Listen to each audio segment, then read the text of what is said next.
This is a summary of the IMF report. This is a summary of the IMF report. After the bulky report, they came out with this, which is the selected issues dated August 2026.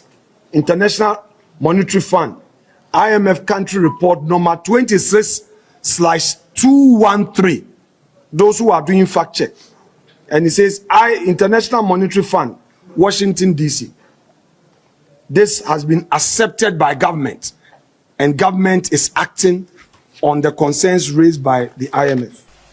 Of particular concern is a persistent campaign of lies being waged by one Alexander Afenyo and his ilk against the GOLDBOD over the past couple of months. This sustained, relentless campaign reached a reckless crescendo yesterday at a press conference addressed by him within the precincts of Park. Abusuya, they say the assembly critical pa. Free say Sammy Gyamfi ordinary brain nyina aka akoswe honorable Afenyo say ono na etutu mfuturo de Ghana fo ani.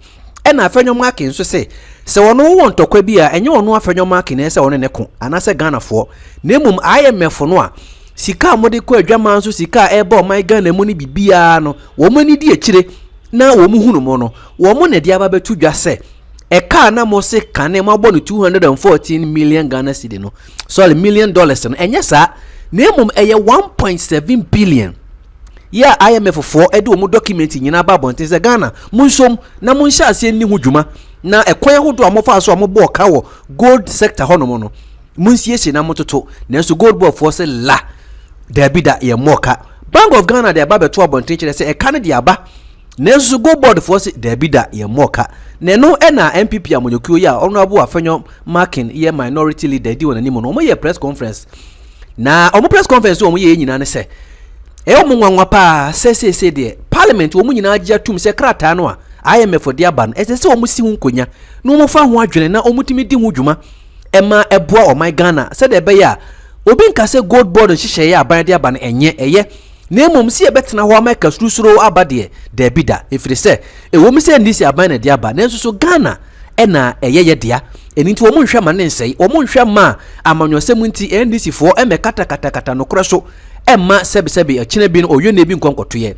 IMF fo akuru nkyere wo mu krata de aba kyere se Bank of Ghana hihye ye wo mu yoye any GOLDBOD wo mu ka wo mu tripam ho no ka wo no mo ye ni na so se GOLDBOD adwumakuo bagia tum se ya boka na ya hyase ne ya hu adwuma no GOLDBOD se wo nyi ntum da na mpokora na se ka bi wo ho a enuru saa ya wo mu ka no ne no na se de ne da so GOLDBOD kokoye nsɛmtwerefo nhie mu a wo mani bire ni nyina wo mu de akɔhwe Kwame na Alexander so muchese Afenyo na etu mfuto gu Ghana fo ani na so Ghana fo se da bi Afenyo de wo kan ye de IMF fo de aba enti se mu nkyiremu ni anu yie bi a IMF nsem no mo kan na se mu kɔ mo kɔ se da bi nya no korɛ IMF si aboka na nya no korɛ $1.7 billion na nya no korɛ Bank of Ghana so aboka na nya no korɛ ene mu fa mu nkyiremu mra na ma mo nhye dan koye krokro de John na mo fa mani bre nkɔhwe MPP fo so se wo mo na enam etu mfuturo gu sebi Ghana fo ani nti nsem bebre no a na akoso na ebre ya MPP fo yo mo press conference ne enko tie kakra bi mra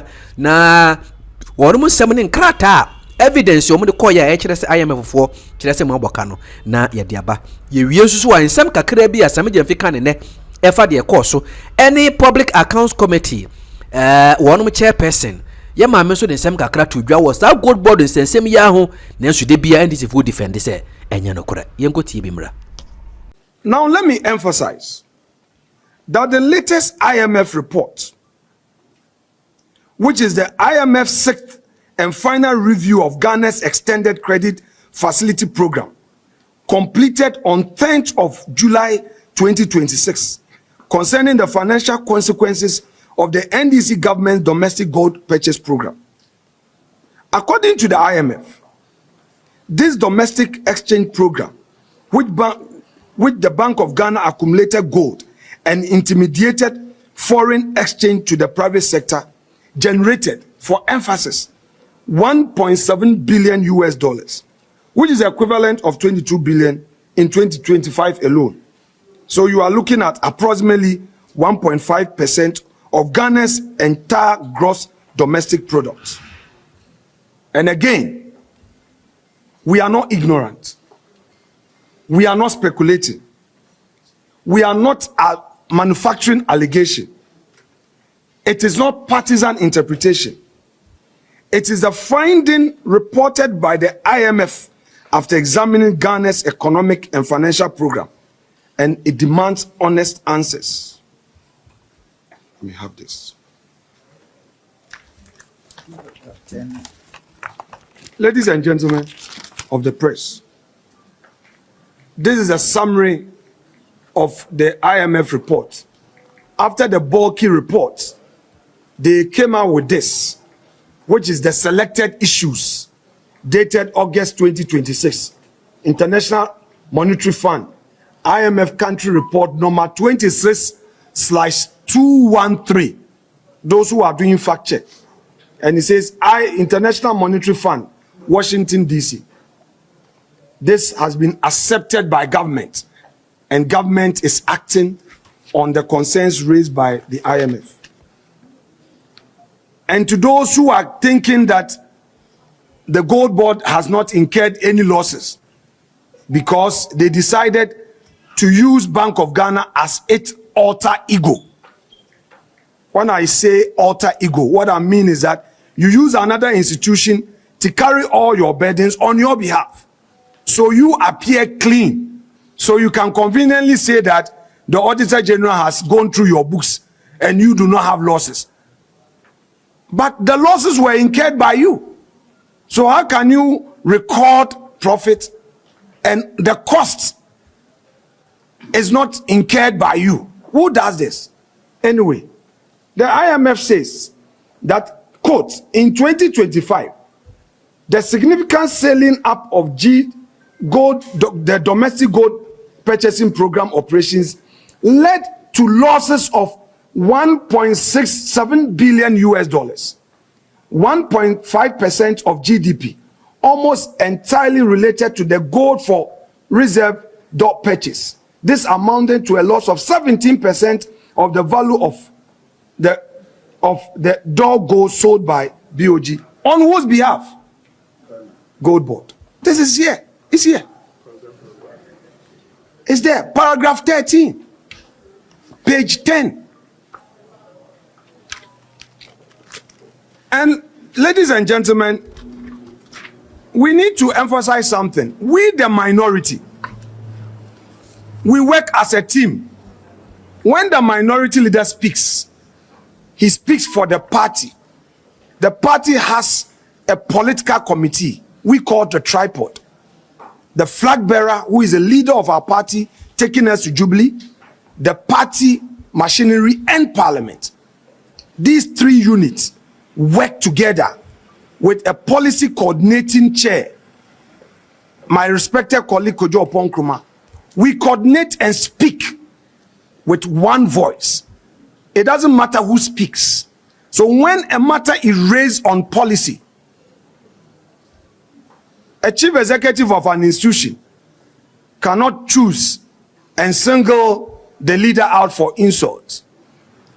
In the minimum, the caucus knows it brief and will not speak and blow hot air.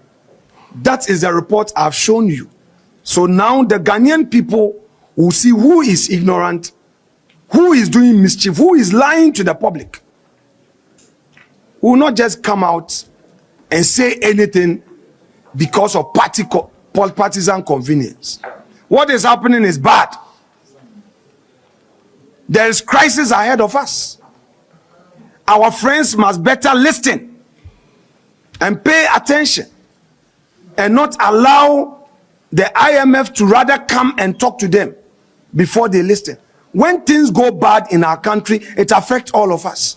So we are here to hold their feet to the fire and make them accountable to the people of Ghana.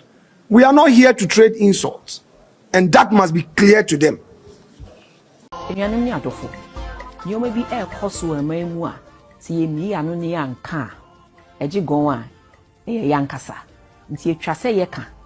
na yema omanpanin so nani eba ne ho so ewo saa nneoma yi na ohwe kan obefa so a odi besi ano kwan edikan ha ye ntitiru eye GOLDBOD nsɛmsɛm na anu ya IMF article 4 program yom release busumi ya eka ana edi adansidie bebre efiri mu abasade na minority ni kenyina efa GOLDBOD ho se losses bebre ekoso wo ho a esesa aban twa ne ni hwe no se na eye no kre wo hwe Bank of Ghana broni beka so monkunta bu mu bu for 2025 a ye friend financial statements no Bank of Ghana ka se sika omode bu a GOLDBOD ye ejuma a omobo ho ka no eye $214 million eno enkoda nchen aka na mienu na afe no abewiye no aban so sign ma GOLDBOD 4.5 billion Ghana cedis yenkote ne yenkohwa se na $214 million na Bank of Ghana ka se eye ka omobo wo GOLDBOD no IMF say entisa crampo na ye 1.7 billion Ghana cedis, which is equivalent to 22 billion Ghana cedis. Menuam anese for any teacher for mugu fi mo pese ye fam adwuma. Me kai say minister ne kan say oni sika 6 billion no case of finances ni nyina say about 6 billion. Na sa sika ni bi eni ho. Ye de be finances no. Na mo ye 22 billion de e wo kwa ye de be boka ye nya so nsihu bia. Nanso se mo na sisi na nka ye fa mo a 6 billion yi ye di kan unemployment a epeja ni mu adu 30% no na nka megidi se anua brass ni etoso mienu mo ba be ye ejuma na mo so metua mo to abroni ka ne se income taxes ama aban nti 6 billion ye se aban ato atwe o na nka obenya ho mfaso nanso 22 billion ye fa ne se ye ka wabo a ontimi nti wo bebia ye bisa ye ho se ana say ene etnase edibu omai edi run company ana company ba kope o ya bo ho ka 22 billion ye toso menu sa 22 billion ni mra ye ba ban mu 2017 2018 na ye banking hihye no banking crisis no 22 billion ya bi ne edi tua customers 1.2 million na omusika eden akolo ki wo bank na banks ni ntimi tua omuka 1.2 million customers ene edi tua omuka na so ba akofo ejuma ba akope ya bo ho ka 22 billion na sa ban ka se oni 6 billion or the be finances ejuma ana oni sika ama minister of education kra ka se oni di onya ya obefa mu ejuma mu na so clearance na be kire sika aban de ka niswade hu no won so be fa nkofo ho no eni ho sebe sa sika we nyina 22 billion ni ye de ama ba akofo e ma ye den ye ntimi ente ho emfaso na so ye de e why mu kakra de ma Ministry of Education ka say ye teacher fo ya wo fie a ye mfa mu yi ya see 40,000 teachers wo fie a ye mfa mu yi mjidi se nanka ya femu dodo na enemu ye adwuma na mo so ye mo ye adwuma keke o nanso mo so mo tia eto through mu income taxes e ma ban den enye bi mo san so enye sika mo di bi beto nyoma didwa na mo di didwa aban so gigi a ogigi friend revenue no in the form of VAT any excise duty no eno so be konkan Minuanum na anu ya minister ne de media budget review no eba parliament ye nya ehu ye ma ne kasa ye nto ade a enye omusem no mabo no mo ka ho asem VAT akofom VAT aban ye ntimi emiti ni VAT target for half year excise duty taxes eno so akofom aban ye ntimi emiti nti nye o ma no keke no mo de ka numbers ni na di adanse ye se ye nto ade wo krom because sika eni krom aban spend what the right places na se obakofo pe company baako pe udi 22 billion ehun faso bia ensan emma e de mom na ehwe asese ya sebe sika ne ebi be wahi na yetimi di aiden e de edidwuma foforo ebe boa ama mpuntuo eni broni be ka se economy be ebe sachira na nkofo ato ade ye maame no so omudidwa no so omso eden omenye sika ni bi e de ahwe omba eno na ye ka se president Mahama ye srew twaweni ko GOLDBOD na hwe nioma ekoso wo ho esan se wa na wo ka kire yen mi bi atwem afi 2025 say entities ana aban companies na enya ade no wo be hwe ni esese o maji so mo mbo mmodi o be maji o ni esese wo yi free ho kro mo mbo mmodi nso a wo be den wo be ye ne saa nti yesrew ni abai die menye hwe han twaweni na be hwe GOLDBOD asema ameke mejidi se utie na supemu a na so wo muaye bi a wo be kire wadwen na mu enye eye na ebeboa ama 1.7 billion dollars loss no akọ enye eye na 22 billion Ghana cedis na ene aye kasei ahwe from enye eye no na be ma na ba na mu cheche ye mu kwan ye fa so e ba ya ye gidi se bibi wo esese ye boa na usi ano a ye be ye ne sa ni etwa to okra ne se hwe parliament budget ne ba ha ya approve ministry department and agency bi obi ade nti ye kire wo se ministry of education ye be ma no teku ministry of health ye be ma no simpoa obi ade ye kire nanso ene wo be hwe obi ade obi ani ho a agency bi ani ministry bi ani ho a the budget a parliament approve ye din man 100% agi GOLDBOD pe aka na mienu we de anyame na meka ye ye penny oda GOLDBOD ano e no kan say aka na mienu roni beka say 48 hours na afinu akwa ewiye no e na aban transfer sika 4.5 billion Ghana cedis e bia me ntimi nka no ba e bia be pepe 4.5 billion Ghana cedis na aban e de ma GOLDBOD ubisa say Ministry of Education eye free SHS no ahen ye de ma no Ministry of Interior say recruit police prison officers fire officers and immigration officers no ahen ye de mo ye 100% of our budget na Ministry of Nkukwo Nketi eye agric wo hwe kura na agric ne agric minister no ni PA challenge deputy minister ne say o minister ka so ma misika say nanso enye no kre say sika no e no de ma me o ma me 1.1 na mo so see mama 1.6 billion show ministry a carry out policy na obakofo pe ya ma 4.5 billion Ghana cedis aka na mienu na Afenyo akọ ewiye yes President Mahama say ontwa neni na omra no ombehwe na afei so ne ha me ne ya ayam hyehye baako ene se ejuma bia na ekuo bia se wo ye ejuma ema obi a se we ejuma na wo ye no eye finchim meka say eye finchim a eye transparent utimi account for it percent yetie wo hwe ya Bank of Ghana report kire no 2025 financial statements say loss omu make wo GOLDBOD hu $214 million IMF say enye sa na 1.7 billion dollars mi bisa accounting firm na audit Bank of Ghana no difference of 1.4 billion no eba ne sen omo ehu ana omo hu yom de share hifa omo mra esan say we die broni beka say their credibility is on the line. We want to know how they treated the difference no a little over 1.4 billion no, such that omo recorded 240 million loss per instead of the 1.7 billion loss no omo mra na omo beka nchen because we die eya asefem na ya yam hyehye say ya audit omo ye financial statements about bonting eye Bank of Ghana nhwehwe mu na ehu say there be the mwaka say 240 million dollars no entesa na 1.7 billion ti mesre accounting firm na omo audit Bank of Ghana so say omo mra no be chiechie mu we nya Bank of Ghana nko asem omo so omo de ka ho bi no mo chiechie mu kwan ye fa so a 1.4 billion no omo ehu anaso omo hu ya omo de share he e wo financial systems omo ma ye hu because ye ejuma we ye amo man no se bibia ebe ye fenchi bibia be ye krojin se ye baako e wo Ghana saa na IMF so hu se ye baako eye mienu wo Ghana saa na IMF no hu se ye mienu na enye 214 e wo Ghana losses no 214 na IMF ekohu ya o se 1.7 billion ye besre ye poman yi ye poman kanko Ghana for ato abama mwene NDC for 2/3 of the parliamentary caucus. Yes, Remo, Mumma Humran for so and Magana for. And it's in yes, President Mahama said, on Shisha Sanima way nemu, no moyen, na baby a dano, yen fan to. Baby will what say ye see who quine, yet me see who quine. Now the see say 1.7 billion.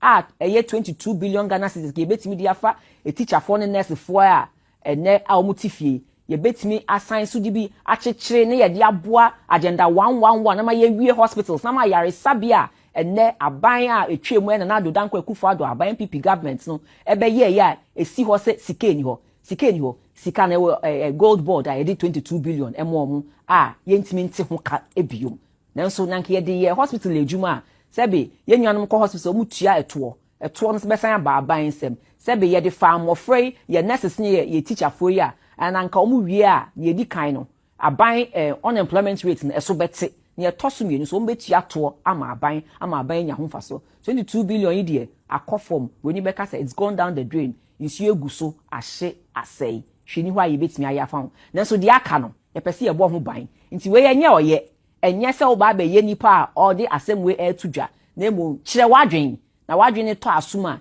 ye nyina hwe kwan ye be fa so a okene bi saa de we ensi biom so do man ne pa enye eye na wo de be hya ase wo do man ne pa wo be kire se dwuma e de ahye wonsan wo tosin wo beebi a kana ye moa wo ehu hia obia emfiti nya ne prekope wo tosin wo beebi a no aka ni aboa wo ni akire wo na okene bi awan tosin biom ama ni eti sei ansa ensi wo ye man so me da ye nyina ase nyame nhia ye nyina. Your collaboration with the Ghana GOLDBOD since our establishment in April of 2025 is deeply appreciated. Our partnership has contributed significantly to the successful implementation of the mandate of the GOLDBOD, aimed at creating real value for the people of Ghana and maximizing national benefits from the exploitation and management of the gold resources of our dear country.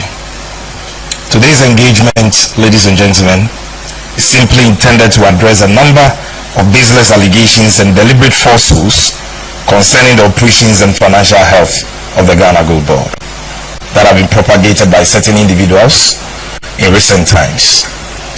Of particular concern is a persistent campaign of lies being waged by one Afenyo and his ilk against the GOLDBOD over the past couple of months. This sustained, relentless campaign reached a reckless crescendo yesterday at a press conference addressed by him within the precincts of Parliament. Afenyo modus operandi, which can no longer be allowed to go unanswered, is to repeat the same tired falsehoods as often as possible and on many platforms as he can, in the hope that repetition will somehow transform fiction into facts and mislead unsuspecting members of the public. The GOLDBOD therefore deems necessary. Maybe we have forgotten ourselves. Go and read, and today the explanation is all of that. That's why I said that it has become 24-hour explanation. It hurts when you join queues, raining, shining, and all those times, just to have a belief in a certain political party and certain able leaders. Only for someone service form with explanations. They will be. Omunya careful. I don't know whether intelligence no omu picking is serious there. Omunya careful. This is the 24-hour economic clock. One job, 3 shifts, 3 people. 1, 3, 3. One job, 3 shifts, 3 people. Obiabe didi, ezu ni anawi nurse ni anawi ojuma nipa awi ejuma. Yebetimi aboa onu esidan. Na debia bosombia yetua oka ne ate okakra yebenya companies bi na omone banks na yejuma enti se onim se wonyoma eba ubekwa akohu omo no ma bo obosia sa abosia no omdi bechia abanto ni gapo ha ni eto bia ewo ho na yeyi we container si ya no mo yi e de akoto terminal woni aban ni asembia. We shall reintroduce automatic posting of teachers, and we shall scrap the teacher licensure exams. Afenyo, ya grese. Koko na debia ya de kwa manone na yakoye nwejuma oho ne ya chocolate ne de abre no. Yes you abre ya pese factory na ya de ye koko no. Ya de ba bibia yedua koko no. When for no 15, you better be 2 borehole near the polytank is ho. And I can assure you the price is going to be a very, very, very good price. So those of you who don't have cocoa farms, go and start looking for land. Is that in the first 120 days, we'll provide the seed money upfront for the Women's Development Bank. 24-hour economic clock. 1 job, 3 shifts, 3 people. Obiabe Didi. I drove through Konongo. Me coffee farm ni eja me driver or eastern region crowd there. Me ntiase. Me ebesi na me ntiase o. Galamsey. It's like every stretch be away on Nibia no. Uramsey Galamsey na ojina mu no. Every stretch eastern region. Samara boy ura every stretch Galamsey. Me ntiase biem.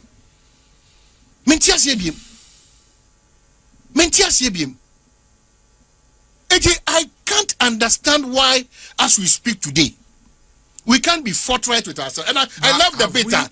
Have we also come to a level, maybe as a people, we should admit, say, Charlie, this Galamsey thing, I mean, no. We are sad Obi, because we should be disappointed in all of us, but specific responsibilities to certain people. Of course, the current government. We all see NIMOS, for example, say there is some effort. NIMOS can't be a solution to the challenge. I get it. The Americans say we see some effort. We see, say, from the angle of the minister, no, I mean, but the fight is such a humongous fight. And humongous is because we've politicization. To fight it. It's the politicization. Because ultimately, our politicians. Yes, it's the only MPP. And then the last conversation I was privy to, and I was just not happy with the minister. I'm in the bone common. The minister, watch excavators over 3,000, 4 or 3,000 ago. Yes, a year nipa intelligence for for system. Minister would just say, my brother, let's all come together, and I'm sure we are coming together. But the onus is on you. We can't do anything about it. Mine is to sit here, continuously pinpoint the areas. Yours is that combined with your government. Any nyansa in the media mamono. Namuntimi shese nyoma yeke mutu mo. Open daylight Galamsey business. The Enra obi sandi a video. So unim Odan used not to have any form of Galamsey. And in the Enra youth and I think and also one encouraging thing youth in areas are starting a demonstration to speak against Galamsey in their areas. Where Odan ISCC in the river Odan Cranson saying river Brim. Yeah. And I say your man's see another funny Dominic catch another funny politics be announced because you're the young DC, and the current MP, and they may say, Nana Baku continues to crowd and have Jim attacking the MP also. Yeah, it's so funny. Yeah, it's so funny, very funny. They say no crack power my Ghana is the most expensive commodity now. No cracker. Asofu ditro, Centrofu ditro, Abaimu painful ditro, opposition ditro. Dreadful ditro. Oh, Minia. Obi, visible. I don't wanna. Na Pentecost who send a on daily basis. You don't know that certain things that men of God they do and your Bible now one constitution Of course, but that's what I'm saying. Central for say binum. Yeah. Among yourself for say binum. Well, that's what I'm saying. It ain't mean makes it no cracker. Now if you crack can work na my Ghana where is our future? If no crack and work na, where is our future? O de debia da meka obi am prempesi kasa. Mon koso fom. O de fom sa na koso na fom na ko. If you say onya wiase agapade nyina wie. Na wo kokolebu na onya baabi nda. Na onya teacher ni ma nchire oba de. Teacher na o chire oba na de no. De e kona adwum se on chire de papa bia because no anka o da ya. Onya nsu papa no. Edro papa unya ene dwadifo maka chese ye de bibi gugu ye board ye so ne kwadu su mane e force nyini at once ubu maka ti pain enso nchen nyina abre no bia so atani Twitter no problem mom ye chichiro man sanko the challenges this country is facing na ye nkasa abai we na sebi ye di nyina but no kra no say wo penso na wa be catch Ghana for with your social contract ubese what is your problem? I don't know why politicians be like when you promise me that you change my status I am contribute. Why is it that when I say that yours contributes your quota, a problem for you? Why is it? But as a politician, so be catch us. So bit my new more share boss or beya. Also man phone is new paper so ombe boa. I'm on mine tumpon. Sao pepa no man phone ni. Omanfo are indisciplined. Omanfo na so odin. Now go school Abadi yede. You know what disappointing me be? Go school Abadi yede. Abadi ye papa ho asem de keka Abadi na. So wo ye memuni. Na ye say aha ekwan ho menyu so. Now they all say who Abadin. Etu de wono campus on akwa nkwa krom. Campus on Kojo. That is why I'm saying that you know what's so Western, also Africa. One share all manner of people in your youthful age. What share when you a lot of exposure. Nyamia bebreba wakono. Say oman mu for no say so mu failure. Asudie ne koda abanya owo so. Abaya was so and not now be the other mechanic. Which the police depot traffic at Cherry 2:30. Oh, Johnson. Me no, my road down catch us. Oh, Sammy, me uncle Bema. You could have done better. I can step down, down Hoka Kananka. Now, traffic at you. Oh, can't I know you Bema. To try to because if I'm quite a to take one sort of Mokoruka Bibiana. What fun word you call? Now, me young one because me see your bomb name is to her. And me Kwamasem. Usi is wrong. Oh, me. Oh, they complete. And you will have my bow, baby. I'm a cocotono. Well, Fuba, you say, Tam, no idea when it's Navi. When I Tassia carried there, where am I found? So I say, my whole life as a journey of learning. Yeah. Now, you'll be amazed, say, my biggest motivation for going for regional chairman is not necessarily to occupy the post. Enjoy the experience that comes with it and add it to my CV. You cannot be a judge on your own or in your own court. Is that just as Chief Justice? Chief Justice, no, yeah. You cannot be a judge on your own or in your own court. Chief Justice. Chief Justice, no, yeah. On your man or court. Also, they call you judge is a bet now so. We're bias. And no cry, it's Article 296 of the 1992 Constitution. Etiamusa Chief Justice said, why never better assembly so? Judge for Ben, now why never you or more? I'm on my better so. Supreme Court judgment, High Court, Appeals Court thereby. What can this woman say? What kind of judgment? After reading the judgment. Now I might be a marking kind here. Or Munko to two, baby, or Muntin can you Munko to no monking can be. No more can be a Ombe baby a loss of so why I can't want to submit Gyamfi, Edio Biatem or Ghana Hano. Say Afenyo man can cry no nani breno Jesus Christ Afenyo man can ni bro e wo kwambezo da benye GOLDBOD ya de share won saka adwuma be na why na Ghana enti ye besere NDC for Ghana for ye catch them say nkrofo we John Mahama se kankame oni ade papa bi obro man wona wote wa na say John sesi am bi so say John buy after almost 2 years no de na say wa brabom abusuafo we de amamenchia na mema mo akwa bamfa mombra Randy J report so nene lawyer mechire emranim ni wokunini aye frene se lawyer Evans Osei Bonsu woni mpanimfo bi e de nsem bi atodwa ene nhyehyeye bi a MPP aban opese sesi de odigu akwam e de boa bra wo mo be ko 2028 campaign ene abato ano no na wo nsem ahodo maka na se ampa MPP amoyokyo kase wo mo de sa hye ne ba be ya adwuma de a ene NDC fo nue papa mepese wo beje bre na watie bie efiri kwan ahodo mo be fa so a sebi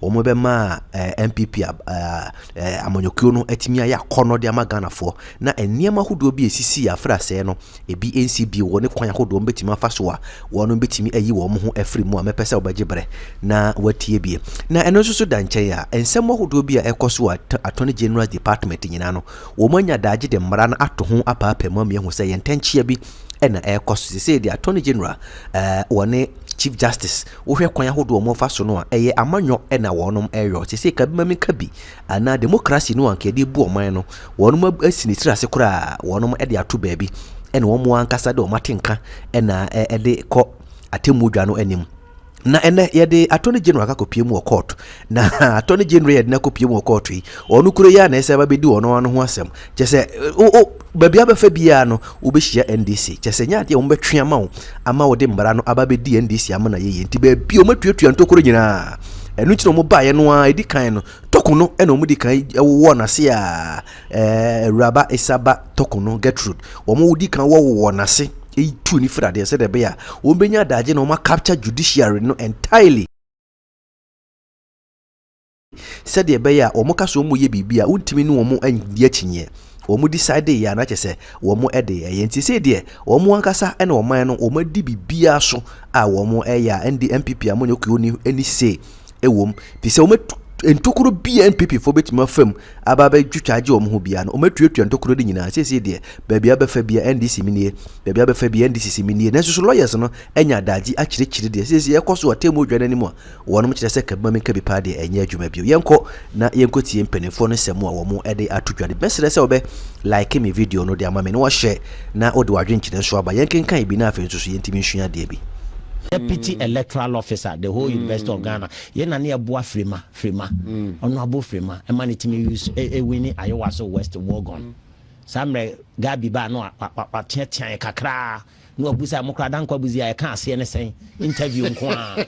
Ode ekọ frema fia.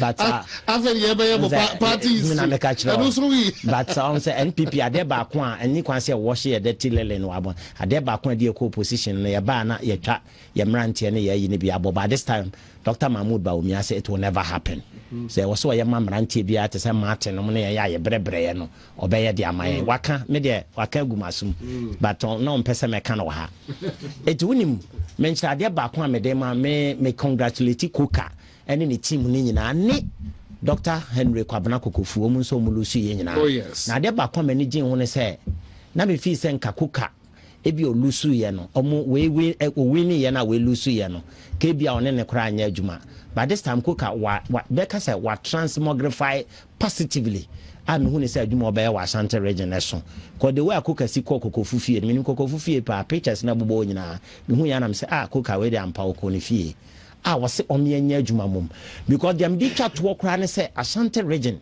47 constituencies na 47 no uti free Greater Accra de mu a uti Greater Accra if Ashanti region de mu Greater Accra 34 into uti free mu 13 you can say constituencies and a bro Greater Accra so na 13 no region ko ansia. It is obi Ashanti regional chairman and I say youth organizer. Wunim oni Greater Accra youth organizer anya pew. Make a won temasi o keke. Ashanti regional youth organizer. Or to say chief of staff. President chief of staff. San Ashanti regional chairman no. Come here say or to say vice president. Make a won temasi because our region no 6 region extra and then it is OT.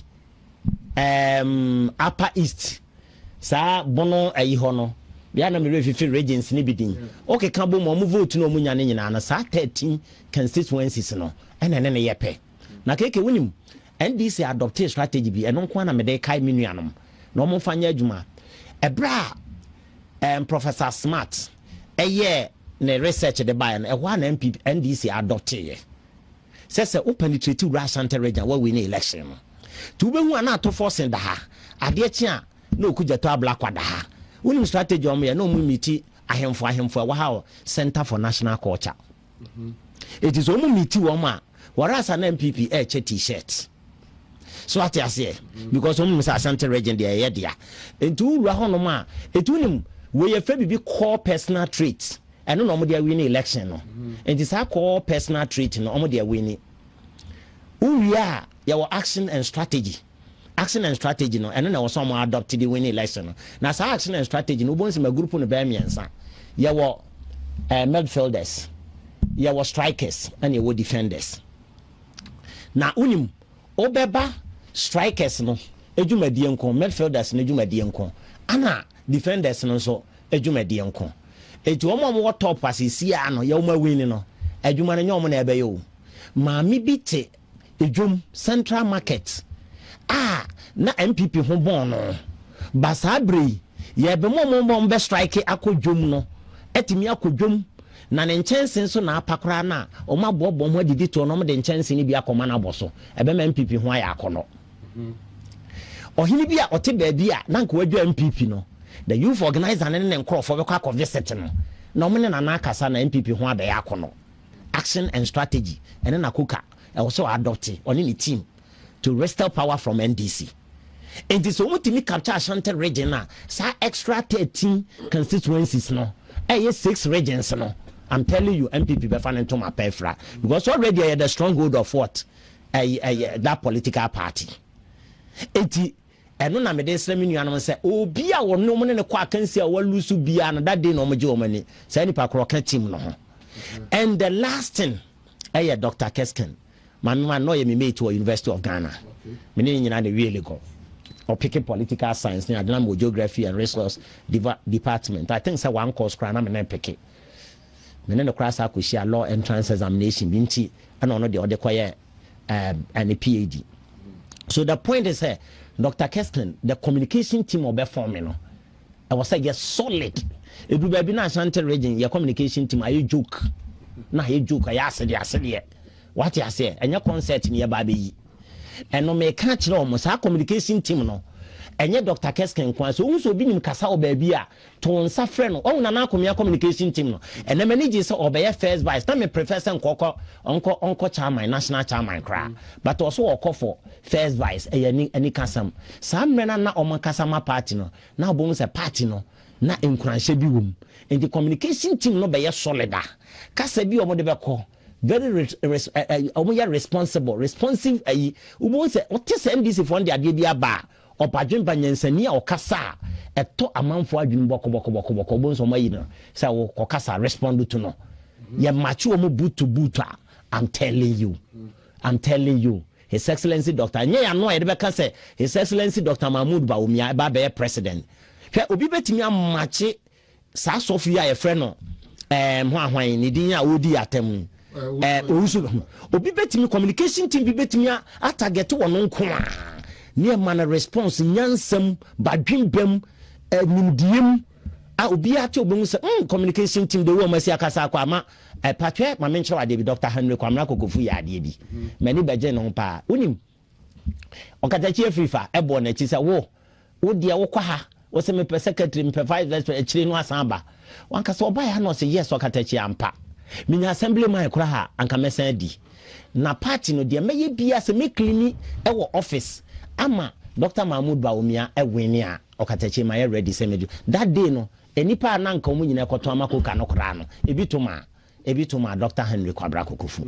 nyansa ye de kasa what you say and that is the American form na me congratulate you mu nyina say action and strategy na kuka onfanya adwuma na action and strategy enye kasa ejom forma no children's home enkwala omuni school atale boot akwala unya koche ne books pe okọ ye MPP for no enomba mama ye boot hey mama we MPP for na de by youth organizer mo na de buy baby akoka benya sika kakra bia de aboa youth organizers ne ade no organizers no onye said the Ashanti regions are 30% NDC mamenya bi cause already omo ho fono ba kwache no ena yesi wonu musuo we ade na ato awake che monche no ade che yesi ade na awe akokosre monche no kopim se Afenyo marking ekra ka se ne nkrofo no omo wo committee so oya ne se okoka Sammy Gyamfi 22 billion afa ne nsa so a omo se he wo dade bi kura ira wo ministry ho bra na mo wo no ntia beche wo na just wako anu atum enti monche no nko na ye adwuma wo ma wem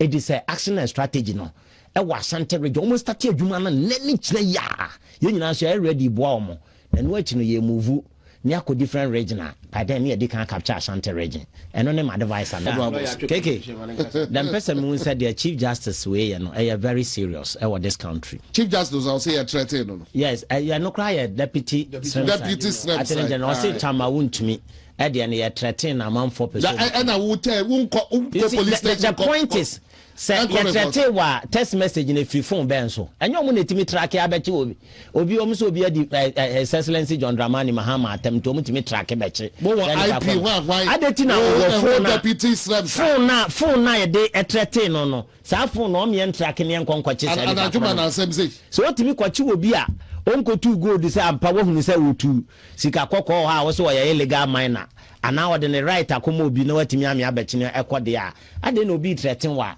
untimi track ne number me enkonkwache ne ma owura srem sai bosrem kan we ya wo kan de me ne nya on fana 7 trouble child ya me kan say keke hwe they say pa asem ya chief justice aye selective justice wayi judge fo bi sen 10 o mon tana asem bi so no mon kan tentem abransem bebre wo ho criminal case ebi akunkum nipa wo mai mo murder cases e wa no enya murder cases ketwa eno the chief justice say hu hia no but adubu ahen ene ne nkrofo e case e MPP omo be di position wo mu no omo ne inform court and legal vacation kura me ni keke yan hwa de bi article 24 clause 1 of the 1992 Constitution of the Republic of Ghana. Keke me kan okay. Or say every person has the right to work under satisfactory, safe and healthy conditions and shall receive equal pay for equal work without distinction of any kind.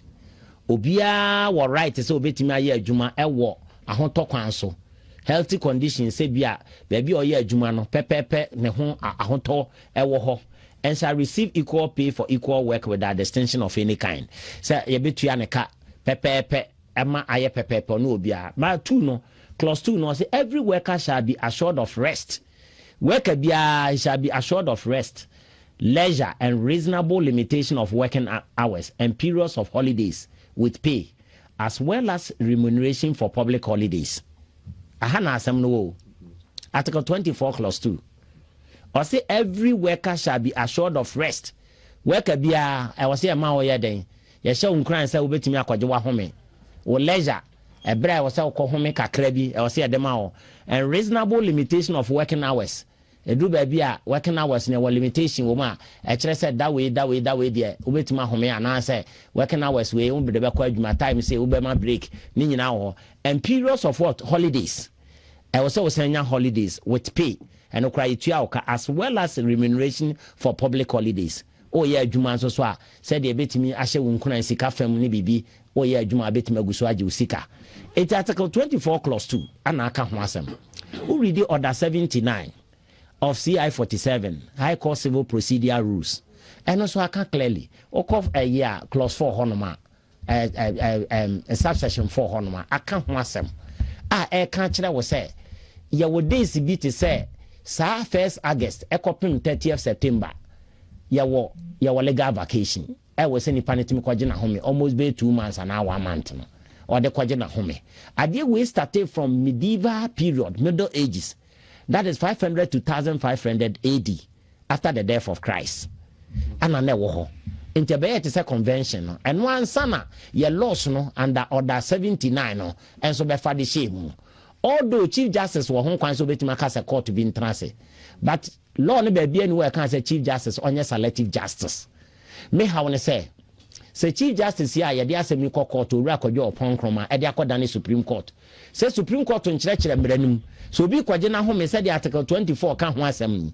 Na obi kwaje na home a na read Article 296 of the 1992 Constitution so eno so aka ho asem because 296 na kyerɛ say where in this Constitution in any other law, discretionary power is vested in any other person or authority. That discretionary power shall be deemed to imply duty to be fair and candid. Say ya baby I did to me be amawo. Say wo fa ye adwuma and now ye Chief Justice bi no. I was say sir to me na de amawo no. I was say oh ye fair and candid to everyone. Now really be now I said the exercise of the discretionary power or the exercise of that discretionary power shall not be arbitrarily, capricious or biased, either by resentment, prejudice or personal dislike, and shall be in accordance with the due process of the law. That is Article 296 of the 1992 Constitution. Because I can't say we use our power now. I was say we fair and candid, and you saw any can say we use arbitrarily. As a wakoye selective justice. Yawahana mami tokuno. Mami tokuno oko passing parliament Afenyo marking any speaker of parliament and mami tokuno Fred judges be so montana son 10 and no near the one nkonsa onko stated misbehavior can ho bi and ya de pamono and the work of a case be a MPP for officials a omu mu e case say no de emfa ayi holiday mu nyina omomra no mu mfa 4 days pemfani sa asembwe. And no na ora Afenyo marking so on tiase or de ko Supreme Court say etie di pan fa wo de nanya pepepeye. It is already Article 17 1 of the 1992 Constitution and also aka ho asem menkan Article 17 ho short one the baby CC Article 17 na senior som. What does Article 17 aka ho asem? 17 says that say ye nyina ye pepepe wo mra nanim so ho ente mra no hwe all persons shall be equal before the law A person shall not be discriminated against on grounds of gender, race, color, ethnic origin, religion, creed, or social or economic status. Mame fe baby a ehia me pa is social. All persons shall be equal before the law. Yenyina ye pe wom ranenim. A person shall not be discriminated against on grounds of gender, race, color, ethnic origin, religion, creed, or social or economic status. Tiemfa say social no bia ho kwan so otimi join political party bia o pe bia. Eti also de pepepe ye nyina ye pepepe ye e wo mra nanim. Emfa ho ne esoma wosom. Emfa ho ne wo color. Emfa ho ne wo race ba bia wo firi. Emfa ho ne wo gender say oye oba na bema. Emfa ho ne origin ba bia wo firi de baaye. Eti say nipa ni nyina ye pepepe wo mra nanim. Ena emfa ho ne political party bia o join. Enti di entina ya select MPP for MPN for nko cases say onfa ene ni owura kokodwo oponkroma honorable at the Supreme Court where evoke the original jurisdiction of the Supreme Court under Article 130 and 21 of the 1992 Constitution of the Republic of Ghana. Now to see how ne say why na panel Supreme Court justices ne say omo metena asem so Chief Justice ya ne asama no Chief Justice is so on one as Supreme Court to me Chief Justice say obekwe ho ana obi mo masalati aka say judges no we aka say me de metena so me metena so bi na ono na ebe panel say abu brofo bi say you cannot be a judge on your own court. Yeah, you cannot be a judge on your own or in your own court. Chief Justice no on your man or court onu so de koyi judges abetna so we nya bias enokra iti article 296 onom of the 1992 Constitution. Etiemu say Chief Justice say why na betna asem so judge for ben na why na ebe yi wo mo amoma betna so asem am person busa. That's why the ebe leave room for preemption. Ebi obi be preempt say ade no de wo na wo akoyi dia. And yes, I know. Obi betu bi asem no nti asem na ba ni say banisa. Eni kwa say banisa nti asem na osi eni ne ntam no. Ebra obeyi justice say we nam na matras no obi so asama wo mo. Acha say sa justice we raise objection to sa justice no say mo so motena so enye ye fi say Chief Justice na yi mo. Afi date na ya. Na Chief Justice na legal vacation. Oni de hu sa controversy. Ye be na CS. Oni honorable ye be na legal vacation ntwam. You be we no kra kan na legal vacation ntwam. When you know free. What you say ensem bi wo honom a ye ntia se oman ne mra na ewo book no ma ye nyina ye kenkan. Etie nko a ne binum afa mra no nko a ene wo na mo aye se monche no. Wudi mo ne monche no. Wo se atale be monche no. Akwa no go Facebook ayi. But asabna na lawyer a judge in your own court. Yasama Chief Justice. Ono so de be chusu a judge for Supreme Court. Na de hu jebu na de legal vacation etwema. Na what was na here. Keke de man ye hu se. De man ye hu ba ko ne se. Ebi ni se chama wuntumi mu case wo so no na empa na mo na tena so. E ba sa ehu papa. Because Chief Justice on agenda. So o to the line of the na abetiano eno dey so obi any one of be honorable I will not mince my words. The current Chief Justice will go into the history books as the worst ever Chief Justice we have had in this country. I agree with you. You see, because baby Ofribano, he's a beneficiary of illegality. Absolutely. Beneficiary of illegality. Kwa mu fa so mu yi maame tokunu no. Omo do not buy for agenda purposes. Enti di omo kan say, baby a case here omo say omo ni intentem na president na ma directives no. Ye ni omo na president ka say oni Chief Justice akasa say oral cases ni na no ompe judges mo omo nye intentem. Na say judges lawyers no kwa say lawyers no omo nye bi kwa ombe kwa akọ private lawyers ama omo abebo attorney general. So what is it? Eno na omo ye no. Enti president na ma directives na ye tie omo mu na your institutions na wo nyina ya politicize no na ka judiciary na ye fi say o ho kire wa e ho na obekọ the last resort na wakonya justice na baby a yaduru ni a ye koya na se ye bae Enti when you so because adie de bi omo cover ke by man your friend says papa Owusu Ankuma so 45 years ye ohun sa adie we say bi da enti na dey bad say what has changed I say dey go supreme court e be we na lawyer can na adie dey try enti dey just say no come over to directive from the president that kind of controversy na control and I say monye ne tentem say be because omo hye nkrofo bo say MPP for ya akromfo omo awia Ghana sika nti omo ba e so omo di MPP for kogum oba no so evidence ya da woni mi nyina nkyere sa enti sa na tie de omo party for the pressure si president no so say adan na nkrofo we mu omo to ya yete ha ya ka say nyina omo nya ya nko ma be fa nyina ko lawyer kan say mo nkyene no ayi te say ayi say ayi enkrama ya de omo ko wuram uduru ayi omo ka mu guma no say chino eno na omo ye ne sisi ya oh enti my lord chief justice dia wo ye die media medwene ho amenti ase enti ye besere se omamra no prepare ye nya adwuma dia ma papa ye tokunu ye no endru quarter of this and amodi yi no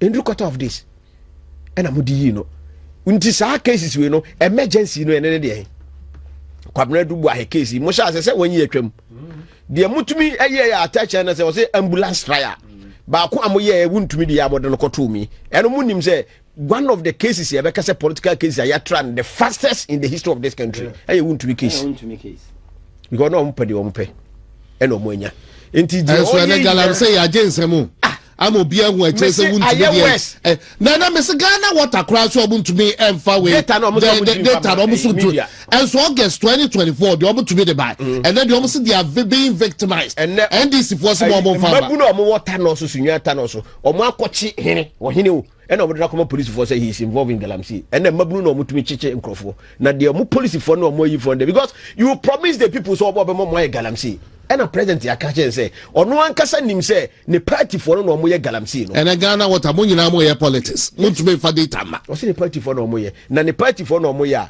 yantra ma we mu ne kwabra bo bia ansa ne Captain Smart ko tena television mo say presidency Akufo-Addo ne ba wumia no mo ye Galamsey no because yentumi an stop enti ne president Mahama or ne Ibrahim Mahama no mo ye Galamsey no the same logic enti NDC for no you mo kan na no presidency no mo ye Galamsey no ne because president say onim say ne party for they are involved in Galamsey enti ye na ye te wa chief justice ye ka che o say o betete court we betimi di Galamsey nsensem eno ekosi sei e wo he because munim kofo no amacheche o mo say mo party for no mo do mo court ye do mo kokotum enti ye fa nkokra de bia ya chini pa 20 ya chini pa 50 what is o mo he fa no mo say ni pa mo chiche o mo moy enti my lord chief justice please dia wo ye die ebe maburu no mo say agenda na mo de yi ma me free ho no eno na mo implement na nsi bi na me hwade bi dina me dwene ya na me say me bo na baso kakra wa mu sa court ya o mo say tribunals no wa mu say so hwe constitution mu din a e wo mo enti o pese we implement ya nye chief justice and ebe ma kwan say mo implement sa way because ya to the go over the years but omo mu say papa no ebi anadwene be ne se dabi ade we de emwa ye gya na chiri ache nti sa na ti ayen fa nkofa parliament we have the numbers there and omo de kofa parliament no ma ye mra eno no kra no na constitutional review no aka se yenyim film nti omo de kofa parliament because they have the numbers in parliament nti ye da wuza mo ne mo mbagya tum ya ye da 12 o'clock am and omo gitum nti anadwo na ye nyina ya da wo be sore na ye de aba because they have the numbers timi de mesre Ghana for say ye kwa akotro ba even me party new patriotic party na be nwene a ya minim se be nwene a mo mma ye majority no bebre sa na wunya aban a oye nipa bone fa wo abuse structures no omo abuse no that's what is going on now keke finally 1 minute per GOLDBOD menu ya Sammy Gyamfi menu ya pa no wo ye bunu ni me ye bunu ni na de ebobo ba no me de memma NDC for enyusu as a sacrificial and a press conference okay o se o chena no to be press conference na wo minority say 22 billion enye MP for ne kan o IMF final report na ono ko tra radio so TV so a o didi Afenyo marking atem what did the IMF so atemo o se since when normal learn I loss profit and loss ono ni profit and loss say IMF interesting days ahead enti media mesre and this for they are using you as a sacrificial lamb. Be very careful. Never more pia you do because when a ton gold boka ye ma koko kro obeto aboka koko ye di nsuo na frem because mo what we say mo manipulate system ye catch them one ase wo kwa koto gold na free omo ton aggregated no wo koto ha what on $12 12 Ghana cedis wo convert cedi rate na 12 wo ba na wo dey akoma Bank of Ghana for 11 na one na 150 one kotua eno ne losses na ye ka ho asem no wo manipulate cedi no to your advantage say be your books be clean enti wo nkofo so wan koto ne sa na world market no omo so obo de sumaga omo ton akọ enti wo koto ha obedru Bank of Ghana ode mom no na wakwete so ene kaya ya bono a 22 billion Ghana cedis no na ye fere say banking sector no a omu collapse no Akufo-Addo save about 4 million Ghanaians omu deposits no sika hede yes our banking sector that is 22 billion ene omu atoagu kwa omu atoagu Sammy Gyamfi ne GOLDBOD for enti me de mesere Sammy omu yusu be very careful ochina omu piepia ye se china koye press conference obeye na you go explain tire because IMF for no moka onye MP for na eka uko head data uka IMF report na you see nansi ya Supreme Court judgment High Court Appeals Court thereby okay this one say what kind judgment no after reading the judgment na IMF the omo ken kan there omo nkotutum baby omo ntumi kan omo nkotutu na omo ken kan bi no mo ken kan bi a omo behuru baby a losses no wa ye ka ho asema Sammy Gyamfi edi obi atem Ghana ha no say Afenyo ken kra no nani bere no Jesus Christ Afenyo ken ni bere e wo kwan benzo da benye GOLDBOD ya de share won sanka adwuma be na why na Ghana enti ye be sere NDC for Ghana for ye catch them say nkrofo we John Mahama se kankame oni ade papa bi obroman wo na wote wa na say John mra se sia me bi so say John buy after almost 2 years no dey na say wa brabom John buy after almost 2 years. They that's what brabo. Yes. Listen, I'm here so focused. You want better Obama we say near the are cheap. Are time. Then na so for be you know your empire and farmer GOLDBOD. And then your empire and farmer Galamsey. Obra obi onu eton momone. Otimi ton yam faso. Now to GOLDBOD your boka 1.2 billion na. Ni etimi nyanya so for be you know say mo empire. Say Galamsey and according to advancement set me bien and no kase and what are you for no cry almost pay the stability level no cry na abandon person me di pie bi unu so baby am na kodura oba hima and no home pipe na sa so for no nya wo mo mama yam fa yi pipe boni o say onje pipe boni enyam pipe ba be wu anyane nti ya den obi ga dabi oba hima be sre mama ye nyenya atwom ya to gold boka ya kan obi aton momone yan kwa goglusi obi aton superku obi aton deni wanya mfaso obrane nkotna gold 1.2 billion near empire. Does it make sense? It defies the strength in power. And then I think say what can I say in business there can be products being jebi say obi aton we aboka that's we aton wanya mfaso sounds na the what wanya mfaso that same person abit me aton bibi nso aboka and na make catch you say me say yan hwe de mane mienu wasem no mo de na emomu ne sipai se obi ton mama ne kontomire o se metete ye no kapranka manya na GOLDBOD de onu gina wiam kura nyamfaso na wo a wo e conceal so da bodi wachi waton gold aboka ni etime nyanyame asofo se ye mompaye obanima ba de nyame ho de bam tie ni ye de nyame ho de bam e woni pam nyame create yen se ni image. So the wisdom is giving us. Nyame unu so amod nya pema no bam. Ba nyame ama bibia na out of recklessness oye ni sa. Empire boni bi won ma ye nyame tipai. I believe in prayers. Without prayers you move in kiasi. Ama pani mama kra no we ni papa mi anka mechimwa china na Akufo-Addo kra kan. Asiafo. Mo kwa kokume osu bempa. Mo party no engu kra na nyame a na nyame na afremi. Yo mo de ye be ni tidia mesuna ye omo MPP. Sa 2028 no omo pa ba bi ntena me ka so be man confirm the dimatem eno kra na me pe omo dimatem no na me say omo mo because 2028 me be case MPP fo nyina obi bia beto abana me MPP bia nyame no me betena so onkwa na nyina na ensema me ka esi bi afena me be keka nsem o omo hye na nimi ana me ndwama no mo dia me ka bia besi 2028 on be gwe wo dia body etito omo party no ekuta ye ya be mmoa no ye be breaking no na ato atwene se Baumia be president e Ghana ha de omo de ye me nti de mesuma ye omo MPP saa 2028 no omo mpa ba bi ntena meka so ombe man kofa be di matem eno kra na mepɛ omo di matem no na me share omo mo. Any pastor that curses people is a demon possessed person. He doesn't know God. He's not even born again. Luke 19 says that, Luke 19:10 says that Jesus Christ came to seek and to save the lost. He shed his blood. He left heaven, became a human being, and died to save Cynthia. Then you are cursing Cynthia. Which God will answer that question? Which God will answer that prayer? Tell me. He came to save you, and I'm now cursing you to die and suffer. And you think God, who gave his life and his blood to save you, will still kill you because he wants to make Nanaya happy? I don't know, one bucket, a teaspoon, it's the same blood, the same power. So when you understand that God's way, even when you are bitter, you hold your tongue. You hold your tongue because you don't understand. Reverend Osubempa, Osusa MP Pentimi Wenia, Onona, Enya, Sayi Chireno. A moment so be per party, or Semeka Senadia. Yangopo more than until strong Casekas and grow form per party. Yamiam will be a free will and choice. Obi pe A, ebi pe B. Sebi MPP no or no do maybe no pay. And it is Obeka see, one more year and a bonnet and so case or more. Now, yeah, your white children, so you said there should be a new leadership. Say new leadership on the bar. And no, now Reverend Osubempa, wow, the boy party, my party, ni winning, you know. Nidia Mubian and Sabe Kanichafa. No, China one from when the Branca Synchro for. There's going to be a new leadership, there's going to be a new movement, there's going to be a new direction for our party. People for my causing fear and panic. So if you create false news, that creates false fear and panic now. Under section 207, 208 of the Criminal Offences Act, also the part should be, there should be a petition by now, MPP 4. What are you people doing? Petition the head of CID.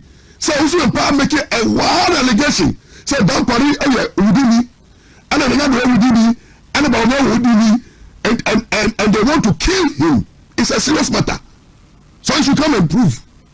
2, for him to threaten, but threatening MPP members. They say also a bad law.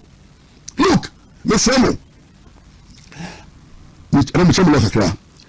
every political party be a public institution. MPP is a private organization. Per law, MPP as a political party can start under the Political Party Act.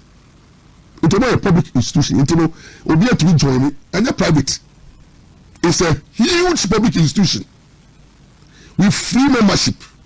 Now we have one person threatening the public through curse and a jabber, daring anybody to go and vote. I will curse and curse that you curse your family. Are you not caught in fear and panic? And then people from the say a joke. Move say a Ghana no be work to do say work to do. You see, me like this. Also, Packers will not move me, but they will be war. Young boys, there are young boys to be one person to talk about, but they are scared. Also, the mini Packers are also person say only don't tell them until you end up. Also, will end up weakening your base. Because every time I go to Abena, people will be scared to vote for you. So stop the MPP, stop the nonsense. Stop the nonsense by sitting down and not talking on Osubempa. No file petition. He is causing fear and panic among your members. Or the anyone who had to NDC for MPP for so don't take it for granted. It is on your who told people of Venezuela. Elections, vote numbers count. And that is the power Wakoji and Obasi NDC is in power. And it belongs to their benefit. They are happy. If they will finance it. Provoking people. Committing what we call offensive conduct. Look, offensive conduct is a crime. IGP. Petition the evidence that of CID. So we are not MPP.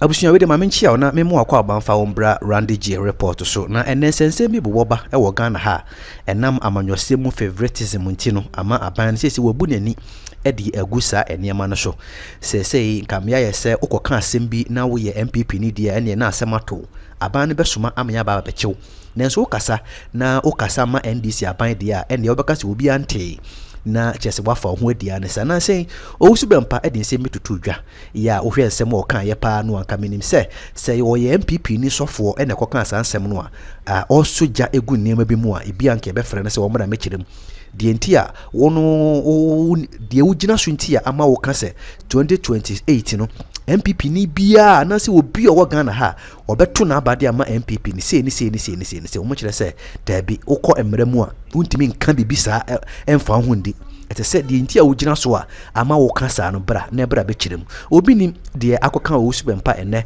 waka kan se bebre no a wo monten so na manfo so mfa ne ho nche no ene o makaka bia kire no pa ama lawyer ampa ukrampa babonten aba be kire nsemu a kire se masa de wo ye no de mremu no udi for papa ya nka ban we nani abreso pesu otu sa de we ho na mo a enka obetimi akwachi wo su bempa se o mra mekirem de ntia wo kasa se obi ena koka se 2028 wotu abade ma NDC a se ni nto wotu abade ma de NDC fo be yi na se ni nto a ngoni no koda so pa gina abonten sabrinki abefa ndadada se won konko kirem nanso so ye kan gu MPP fo so ntino ene e onfa ne ho konko di nene lawyer adum akoba afi kokopi mu United Television UTV na ensema wakoka ne ho no de afa osubempa ho no ene GOLDBOD kapudu ayabo ene niam ahodo bi ekoso NDC aban mu no in fact saban we obi ene ni abre pa se wo ko keta hye proye dwirim die ne kankan pa de a kasa niam we ya lawyer adum akoba afi akohwegu UTV ne de nkaban no hwe na wo ma yoko ene ho ahwanfui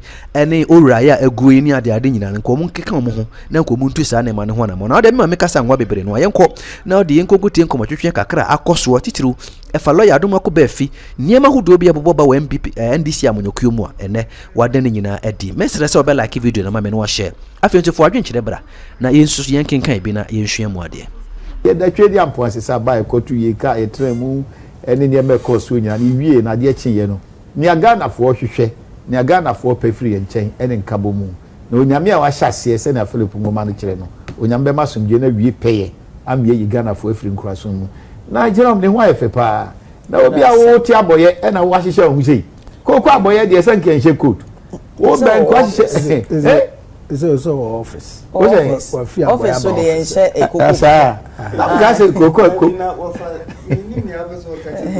ni am pesa me ka kire ni se mi aso me koko ni mi an wo ko akodi na kompomase o da bi dia me pa kire ni se bibia ba bi eboko na se de boa na se most dey you so I obi a friend say plain folks appeal you are appealing to the folks say me kompo ano a me hyehyem hu sei me kwakwa yi mu a ana me kwa hapo na we we dia no so o ba ha ni sa na hyehyem ni ma me me kwafo no what wo mo ba ye fe a nje ko kwa bo ye asa de dia kwa so sa bi we no a de ne ko kwa bo nto you sa bo ye metra you of ambia me sa say the few MPP elect new regional bosses but we are cause for unity you me that say mekoso na ya da twedi ampo ase ye amantam du nsia ni nyina no nyame adom ye mra ye sha say free polling station called electoral area eba constituency ebe pem region no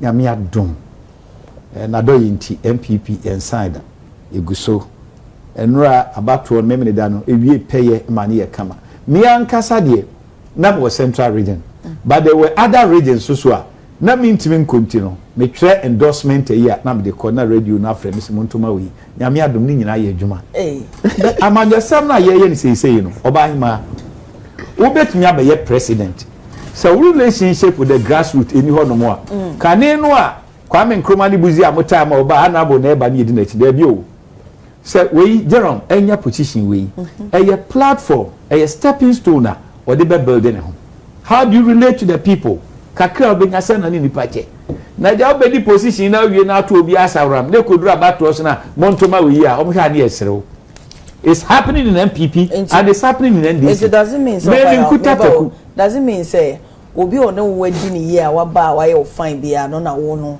o command so who study political communication obi be a friend say party attachment or affiliation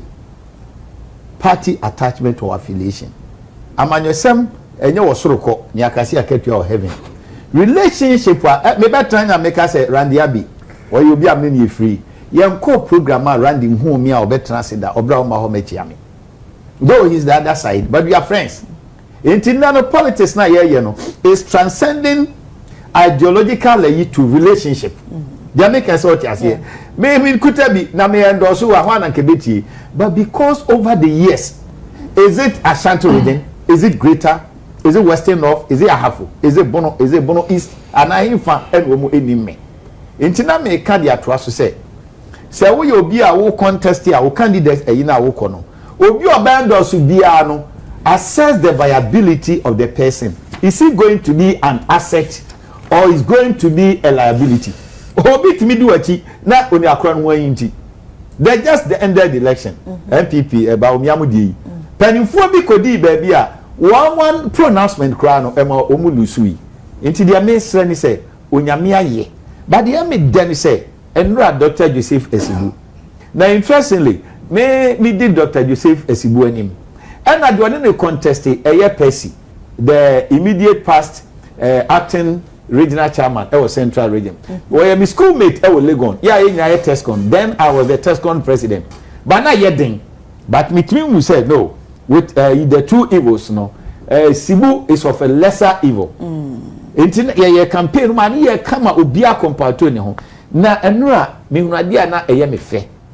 Me ho no mo na Dr. Sibu menua Percy frɛ no ochi an sɛ menua waya de de Sibu ka che na ne sɛ menua sɛ men kwantira me ba de a ene nhwehwɛ ni mu sɛ be na emom wo nti enso ka ho ye nyina ye mfa unity emfa nya dwuma na the youth organizer o nyaaye no enipa one no contest in the constituency a o defeat no sɛ nipa no na e kan ne ho ma ne be win region sɛ nipa na enkwada wo sir yes men who are contesting our constituency and we win a constituency no we two and amount say work no was say your mammy we chin no and you won yeah you have finished ka so Lucy constituency and okọ win a region so it tells you say politics na ye no him say nipa bebre wuom but what it takes to do politics no oba ma eniema in the academia or say twema manfo tiate enyamuni a relationship. It's here the Nyamia say. They will give you a reshemu say. Send your Paul and I'm Philip for woman cast when Yami shot the Asia, Uvieno, when Yami be Vim couldn't dim. Near Conina, they're not gonna for you and say, yes, Remo, ye young Kabomu. Yes, Remo, ye young Kabomu. Near same openia and now come for a person no trano. And what you're on the Chiwadia. It is what Chiwadia near Kwabadia and ye Ghana for. Ya ready set to be a woman say, no. There be that a young tro. Enya jom to nti eba na mamefa we ntwem yanna ma ye bon to ani nyina almost every place that I visited ade ba ko na ekoso ni say asofo bi ye di nyame hwamo nti asofo ni hwe ni ye say when the foundation is broken or kind of psalms manum oh say fapem no shekia look at the lives of Pentecost pastors you love them assemblies Baptist SDA Methodist and those churches. And now, as so far cover politics, it shall come 8 meekans in Huno, Onyankopon in Sinatri. There be assembly. Nancy Woofrey said, Paul, Echo can say, 2 Timothy say, Alexander, was it Alexander called Bridge for no? Che, Osma for Paul, or you will be a Bitien, was it Alexander called Bridge for Onyamin Trian Castle in University. Or to say, Basenyo Alexander Semaye. There be Paul Nekayo, Mrs. Sono, when you Paul, or fire. Na me Messiah Paul 27 books are a yini nyinano. Or no 13 books in the airport and be in one. And I said the other graduate change. Oh, say, you have the airport 1990 Paul and Yabu to be sure you should be Sebi. You Matiwada room, one more finty, Sebi. Nothing Yamia so folk, you know what that Trabama will say near the idea. I cheap, I yet time.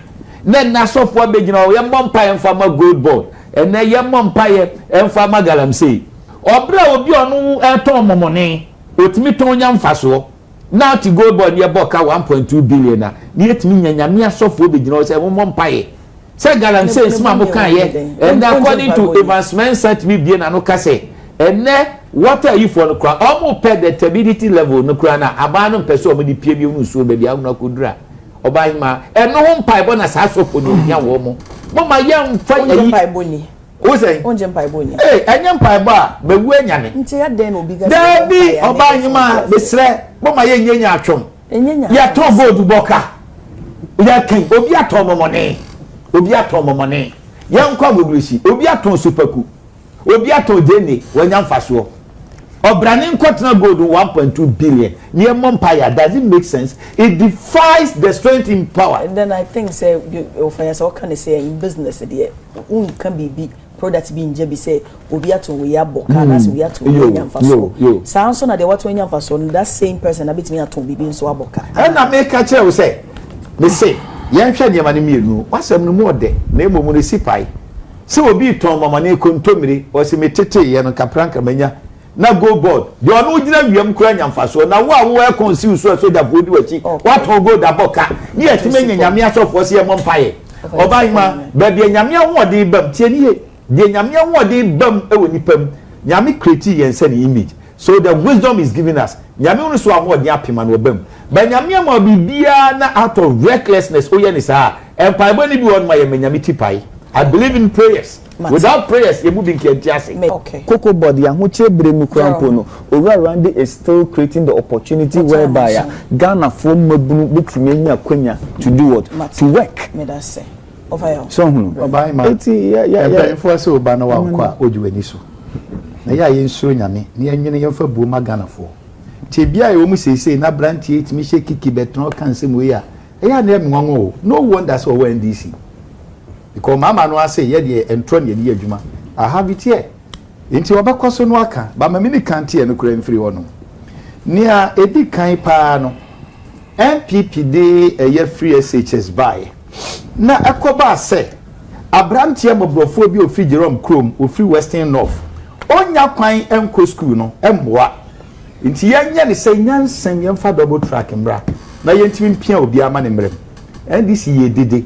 But one thing ya na mwanwa about them they say wo ka but adwenia ya dey profess solution ya no mu nibi ya ni sa no meba I'm telling you o ka asem bi em se wani ankoso wo se ya boye dua o se de be ni o chase no na I thought say we dey nyabote dey make can say dey na make can oh there be solution na make no am I wrong oh there be so nyabote I am in person me what's the wo sika sa mam dem no me person so wo ye free yes me so me but say na o kasa na dey make can say me boa me jama tiefo say o make that cacophonic noise were they able to suggest a double track no enya e kwa we dey be aye all that they say and say no se be mo solution but nyabotre ma solution nyabotre eno de enye kasa me eni to o ka che say yabo edua no open so menye kasa me o ka che say yabo edua no mache o de mache o na wo host intimament to aso but the point ni say yen ya double track mo criticize say ye no mo antimi amfa nim dia nkire say kwan we so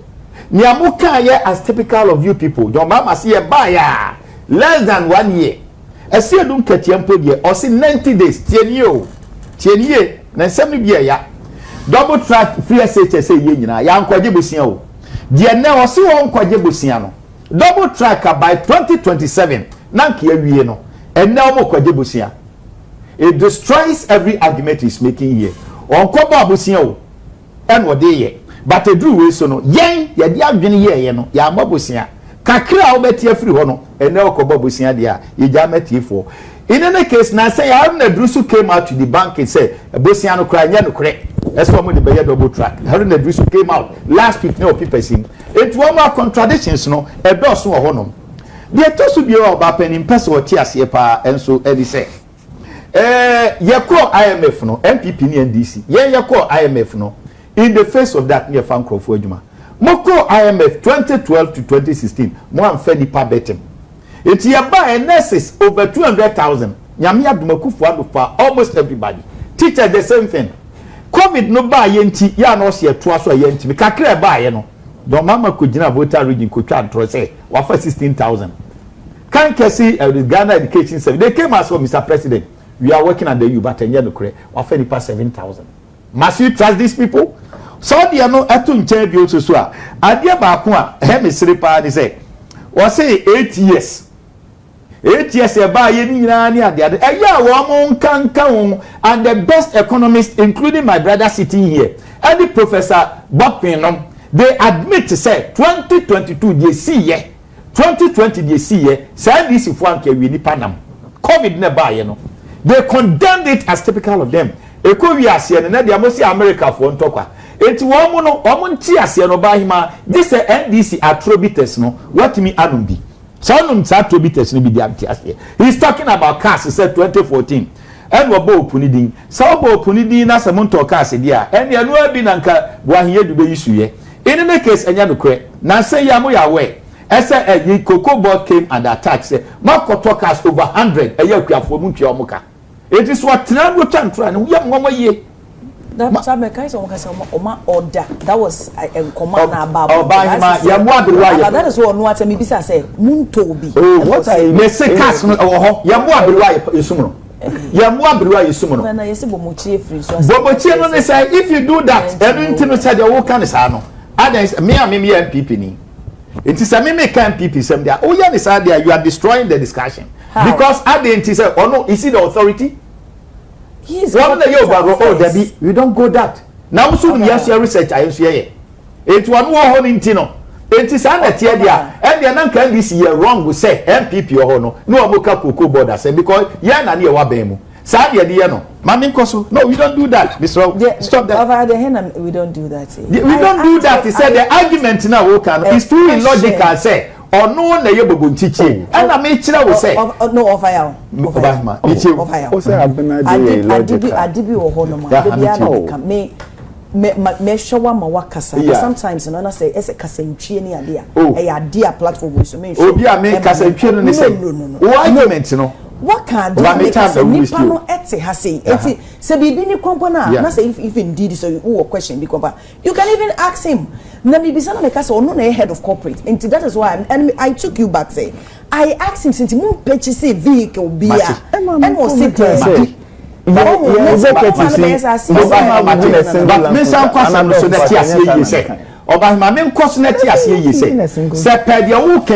if it's anything to go by it emra fifi buafo e wo cocoa board no it wo ka semo a absolute e ba ni sa dia ye democracy nkoso ye ba ni sa ye democracy nkoso on the wo ho menyi nwatinye eni to wo ho no wo ye alpha and omega it issues e koso no enipa ni bi wo so enu wo cocoa board wada roma timase e tie fo so so tie yen de to so me se cars no e be ye amanfo e ka ho asem oh excuse me stop that Mr. Decency is key in this.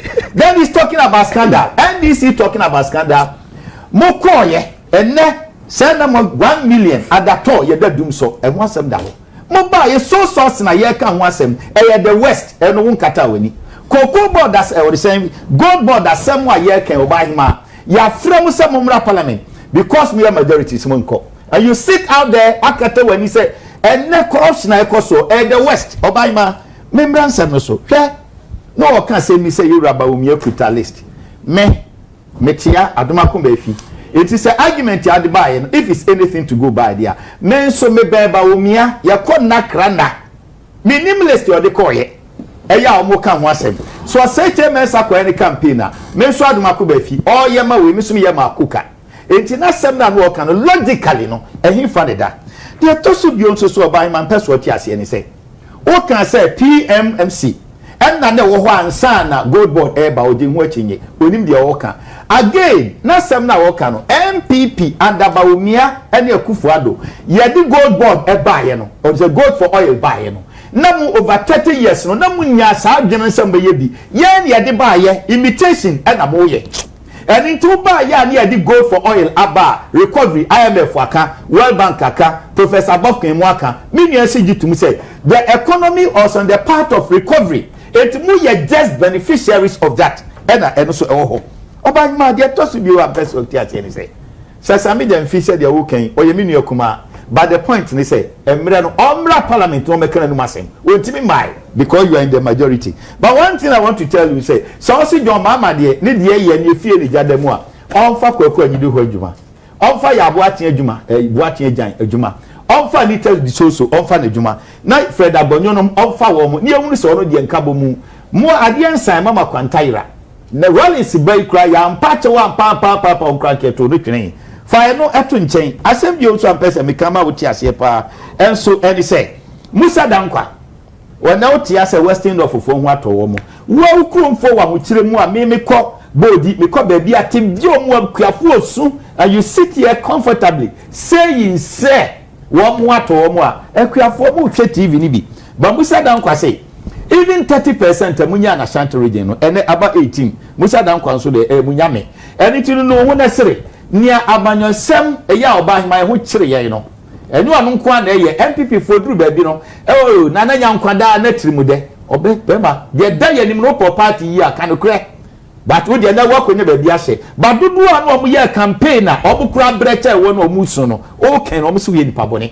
de omo serew ene musa dan kwa aka in the case o ka ba bi yi wa ene tema development TDC LTMB will be at the same organization and to copy pipe na mo unity ho asem obi amo to a Greek minister any finance ministry ya ba twede pipe and you sit out there say nyema ye mamo no wona sere oba ma me de nsem no eko awiye no kakra me pese me kan am de to aso ni say oba ma enye nyam anyum to ene ye securities and the siege economy a mo ankasa mo bie kan pay 3 as economy no you are not going to rely on macroeconomics but micro ya man for botum no and it is saying and the 24-hour economy no it is saying and the drainage system amuka ye and no it is saying mutimi transition nyame anim ekofa manifesto way and it go control from 1 to 10 to 100 enu ba bia na so if you sit out there because ebi raman yesemu a wa mutwa wa mo say me out of my comfort o man nyina but and now your social media NDC for papa na wom na mo bre ya mo run si bre ye no wo mo mpo na esu ba se me nua ya se na Yesu Kristo hwe Jerusalem na wo no say ye no mu no you should sit out there me dia me ni comfort me ti kam ayi emre bia me na mfom ti minim and na kura so mi ti minim ho ba me di wie dia person me kama na ti ase ni say obia o ha bia ya NDC for even deputies o mo ba 2026 V8 egu onom and I'm also matter cars nibi. You can just fabricate stories, but one thing is certain: say, or minor under John Dramani Mama, or Babiana as a nomia kayen. You must summon Koso, a teacher for una money, a queer for una money, a daddy for Bobo, driver for say, and a tumia, and one new for swab, some crab a food stop no, Mugusuna Moye. It's maybe I could drink some babas of wapa, no more than a third party advocate. But the point they say, me no me no hey. Ya dumbi ba ya uniform for no ba bia wo frɛ ni ba bia bi frɛ no nyame na bia kopie ho enti wo kasa think about the commoners okay and get out of our comfort yes brema me enough of the IMF bailout and cutting waste key to economic recovery yes Abena me da say ba IMF yenim say international institution and body a one of the neoma ayomota ebua na yese any economy and as a country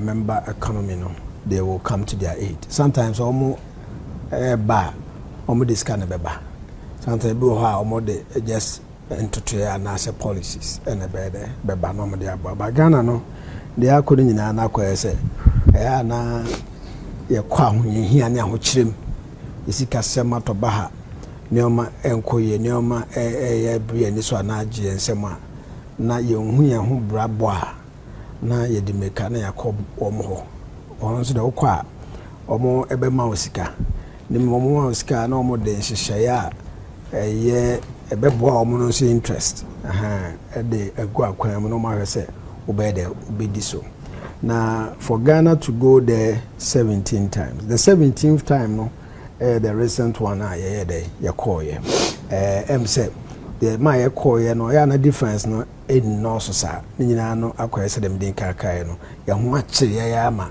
ye hu so hwe ana ye hu ya babo na no na afi de meka ko mo na eno nso no ye bebusa se ya de pa na nya de pa anke ya de bia ye say because countries number of them once a while they seek for support from IMF and the World Bank and you know the Kenya nemu no ya na ye hare ho for it to get there 17th time na mekai say the previous government nanko he say ekwambia so no kayen ko IMF be ko do baby do na Abena nti na say de yako kire say ye tu anamo ko IMF no ne nti aya me ko no sa bia na ya ko gina no enye bia pa nye kona ye kono na enye because and you, gradually you can even move them from enye rebatters baby because no problem me because many damning biana it's against my party there's nothing. I heard him say something but it impact on my party it's insignificant, so I won't rebut. The issue of dog can be so I won't say your agencies are in order to resuscitate those industries and agencies pay ska. Mamenka one idea significant buying buy through finance ministry or once the cocoa board was in crisis from late last year to this year, it was some money ade baako wura to forcing any the leadership of cocoa board headed by Dr. Randiabe and say there was no external money from anywhere. There was no external money from anywhere we injecting into the operations of what? Of cocoa board. But instead, no. Cocoa board was tasked to efficiently manage the resources ahead. So I say, in kakra, ena ye free or how ya ye yewo emui. Intina make out to buttress the dog kind and say, when you measures are abiding departed from the conventional practice. We inject money where we cannot even account for the capital injections and it further compounds the debt now we are accumulating as an agency or the generality of the country. Look, I also said me are very specific by saying cocoa board buy chief executive Crampon using the private car. There is no single Land Cruiser yato. No single Land Cruiser. But pick up other pickups are ever for the operations of the Ejumano of Fomo because cocoa creating over Fomo needs to be what? Served. Pickups spend my order. Pickups. So I'm telling you the comfort first you sit and you are concerned about your comfort. Over a year, 2 years, there is no chief executive or even directors or more cars. Okay, now LBC, I got 2 minutes. LBC no, at the okay no, enya de foforo. Now once they be no me can say. Maybe Jerome, what's enya de foforo until first and not they were told not to. Yeah, it is part of the requirement. It's part of your really? It is part of your requirement. As part of your requirement to be licensed. I was say say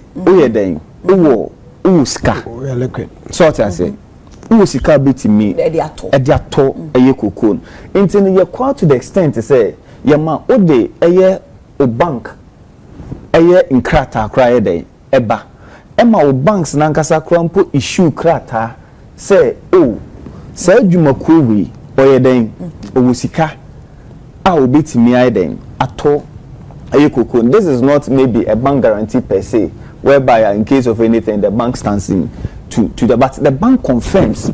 So we are then credible so bit me the better. Now as part of your insurance, at least I was ultimately top be about 500 metric tons, which is about 8,000 bucks. With the LBCs. LBCs, I'll be to me at then Echiaka. Now and then no creamina bre. Atoni koku atini koku aye bibia wie no okokoje osi me free it at a later date. So do you know what happens? So what happens in any say then a company krana oniska can be in operation because okoko kofria the person defers the responsibility to cocoa board so as I say so whatever happens in the chain or no you absorb. Okay, quick one. 90 here for because a can before you be licensed no. I say a can one no woman yet that a chief executive officer says wababa can say ube lucy license. How are you going to work on it? If on a bay enforce you're making sure say woman talk. So once a year war a jumaku and I say a commune year war the research department ɛwɔ hɔ ɛne ɛsan so ɛwɔ the special services department den ɛwɔ hɔ ɛna wɔn sɛ nyinsen yɛn fancy so oto koko kweni ne koko na sɛ untua ya agitations where den ɛbɛba because wɔn sɛ otete yɛ yɛsi koko bɔ si wetua ska me kwampu na be onima di anim yɛsi wo yetua ska yɛ release 2.5 billion yɛ release 10 billion yɛ release say but you still hear agitations coming from the farmers say yenye den in Chieska because in the operations of a cocoa board no first na ne ye syndication no what the a fraction of syndicated facility na wenya no now advance LBCs no some monje then you supplement with usika na ye dey no into to cocoa now the bar any reconciliation in terms of outstanding obligations a cocoa board owe to you bia no e will scar from now I then now I so there is always a year a dream policy the moment odi kuku ne be den ebeba no the moment odi kuku ne beba no why dey wetua eyi kwani ne den kwani no eka it is the chief executive kan nyina ne say if you don't have the money don't we won't do license we won't do license what is a what license a renewable one a renewable how many years every year you have to renew now I think every year you have to so if you don't have sikanwa cocoa board then no because you put the situation whereby I never also a high and say just under 1 minute just under 1 minute kwa one say a boy no buy na yete so no e wa man say so na ye di kan ya hyebo at the beginning of the season ana yetua ebuo bidiama eyekwieni no but ekoba as ebuo ni si ni tiase ana aban hwe into it na waye ntotoye no na the first one do metua na saa na make na wo wakwakoye wakwohye ho akoye den akofiri kuku bentua wakofiri kuku so that a camo all the break kuku boss on your abra you didn't bet anything it's in about be kuku board ni kwani na de so a na wo waye den watwe ho afim so ahuno any enforcement na hono mum na se bo metimi so aka say basis no so kwan bi so no omo so aboa ye nyi omu boni aye de ene na ye chief executive class chief executive class we relax for this season because of situation na ye de na ye wo mu ni ade but going forward no no enya de yo abena medasis ye ya pa ni se lipa oboa pa ye boni na mre bia a person of fine scapegoat and that is typical of NDC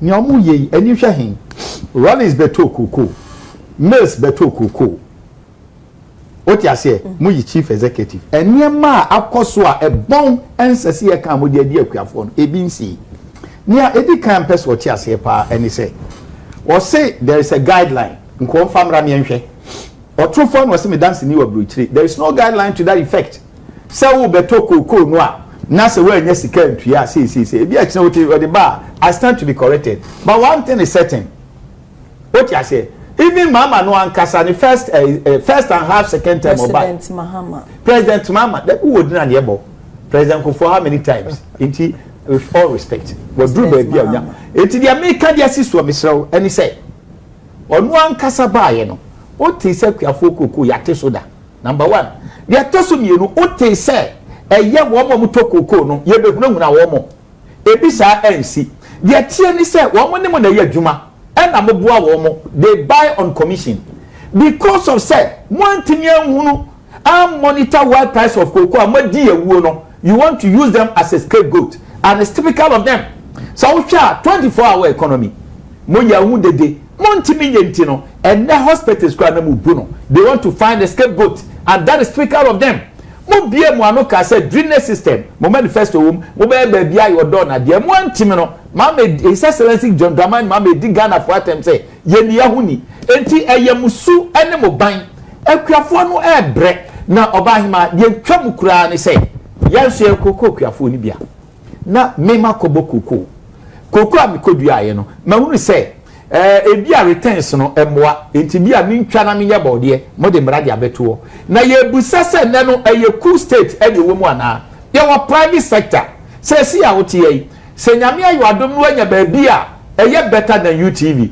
of course minim se baby make my better for now yes ope ha now free ana wo kwa no se kwa me ene Father Dixon akoye eyi se ultimate free ha de omo ye no eye wudi semo a me nua yi tran sense ma meka no enka omo enka ye nka nwachi ase agro ye de na odwamfunu so won suro sekan na mom se yade a wo ben from en wo tie de akuafo no kan de mo de ye wo mo a me nua ka ba dwene ho mo manifesto mu bie mu ano kan se mo ba adansie ebe yefo ewi ase ene one more landlords and landladies kasa no you are blaming them and it's typical of NDC musuman no one creative no no ma find scapegoat me di wie no IMF na de omo so omo nko no after 17 MPP ko 2 mo ko 10 it's recklessness no if mo 10 na mo ko ye ko just 2 me wie ye no na pese me kan say Bible say the head so gira wo hwe ye no an hia say and now you are impossible to get any having the drusumo and you mom de ko and now you are president mama Jubilee House or Kraniama Ekoso no ebia wanya privy to me denyamia se ye koto aba onyamia dom yen we have the best candidate obia in Ghana obia no beto ba omia ye de ba momfa mo de emra na me ka kire Ghana for sa branch ni ndi ni Jerome so omo hyase no omo timi di achi ekona sundwe moye na mo so omo ko na se crack me ba mu a ene na anu ba bia kwa mawie anu ba bia kwa every o mayimu the worst record sitting chairman it catch MPC na me mpra no on ferrade we say you come out here and you try to justify it by their fruits you shall know them me that say no Mr. Obrel na me so that my time na so sure me that say Abraham me that say say o here GOLDBOD decision you know say assess no based on all objectives no or denti no more yes almost say as say a ma one of the things and I feel so no na farmers so come jo indebtedness a car or more the farmers no so say this I know my we minimum per crown a sha asempa nti obi ansu no chief for asempa kodo nti I think say the ebe year more critical na the implementation aspect no because e bia obe kan is in the books but on the field na there na still na no more to e wa ba mu ntia ka to enforce it another angle so no say me so na me na kwasi chief farm nya me fa na currency no Jerome, no cocoa bebre wo inchi Fakabra area ho. Oh Fakabra a contomra side. Nti me makoko kwa boyeda. Ba na misa. Ufinzara na ko Fakabra. Na ne minim ni say ebia one aspect ebia se mo hwe no. On se cocoa ni farmer no wa bono cocoa wa ye wa hata. Wa pakegu me say ba bia storage the issue. On say one aspect necessary exactly sa inti no yes me ni ko hu because say o ka say ne o to on credit no mo talk on credit be mu a that means that na ye de mra na yeduma finchim dia it means say me kokko ni ready a me keep you me mabobo ano ho na se ma nya ba bia keep na because say me de commerce me say ono no to no oniska de be channel on credit wa bumra so enti sa link na say ho no so na make sure say cocoa farmers omo enhyehyɛ omo cocoa fancy omo sebe omo dan mu anai na ebikwa na omo antimi am package ne we na enso to a enso akobos because ono na oton cocoa ne de o ba bia ahye da ye ne kama obetimi store the warehouse ne ade nti sa anga no nso no ese bomodern na ye de ye hwe na fence nuka so obi etwa fufufa chiwa ba ye hu nti se ye nye no across yenko say we mu de o betima aton credit because e be o me party ma we mu de o de be won kwa wan support me na e bia obehe na the local level no obi abefa ho a che ne crash powers no e ade say ye kutia okay no when you breaking the monopoly of PVC sure when you breaking the monopoly of PVC